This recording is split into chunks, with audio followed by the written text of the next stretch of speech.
নমস্কার বন্ধুরা, journey with মৌসুমি চ্যানেলে তোমাদের সকলকে স্বাগত জানাই। আরও ইন্টারেস্টিং ভিডিও পেতে আমার চ্যানেলটিকে লাইক, কমেন্ট, শেয়ার, সাবস্ক্রাইব করতে ভুলো না। কিন্তু আজকে তোমাদের সাথে শেয়ার করব স্পাইসি চিকেন কারির ফুল রেসিপি ভিডিও, যেটা আমি বেশ কিছুদিন আগে শর্টসে ছেড়েছিলাম। তো চলো পুরো ম্যারিনেশন প্রসেসটা তোমাদেরকে দেখাবো। রান্নাটা কিন্তু করেছিল আমার হাজব্যান্ড, ও কিন্তু দুর্দান্ত রান্না করে।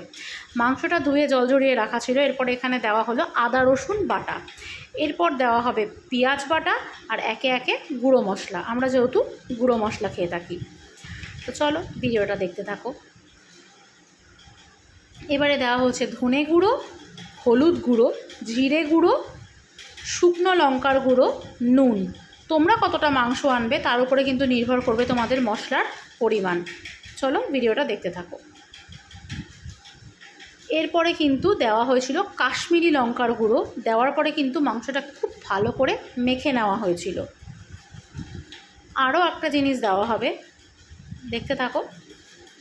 এরপরে কিন্তু মাংসটাকে খুব ভালো করে মেখে নেওয়া হয়েছিল। তোমাদের সাথে শেয়ার করছি পুরো ম্যারিনেশন প্রসেসটা। এরপরে দেওয়া হয়েছে টক দই। টক দই দিয়ে কিন্তু 1 আওয়ার মাংসটা ম্যারিনেট করে রেখে দেওয়া হয়েছিল। এরপরে যেহেতু আমরা সাদা তেল খাই, কড়াইতে সাদা তেল দিয়ে আলুটাকে ভেজে তুলে রাখা হয়েছিল। তারপরে দেওয়া হয়েছিল জিরে ফোড়ন, টমেটো কুচি, পেঁয়াজ কুচি। টমেটো কুচি আর পেঁয়াজ কুচি হালকা করে ভাজা ভাজা করে নেওয়ার পরে ম্যারিনেট করা চিকেনটা কিন্তু কড়াইতে দিয়ে ভালো করে কষিয়ে নিয়েছিল। দেখতে থাকো। মাংস রান্নার মশলা হয়তো সবাই একই দেয়, কিন্তু এইভাবে একবার ট্রাই করে দেখো। আশা করি তোমাদের খুব ভালো লাগবে, ভীষণ টেস্টি হয়। আমার হাজব্যান্ডের হাতে রান্না খেতে কিন্তু সকলে ভীষণ পছন্দ করে, মানে আমার ফ্যামিলি মেম্বার্সরা। তো দেখো, সমস্ত চিকেনটা দিয়ে দেওয়ার পরে কিন্তু ও খুব ভালো করে কষিয়ে নিচ্ছে।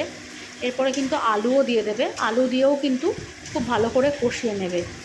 এটা আমি একটা পিছন থেকে ভিডিও ক্লিপ নিয়েছিলাম, যে কে বলেছে ছেলেরা ভালো রান্না করতে পারে না।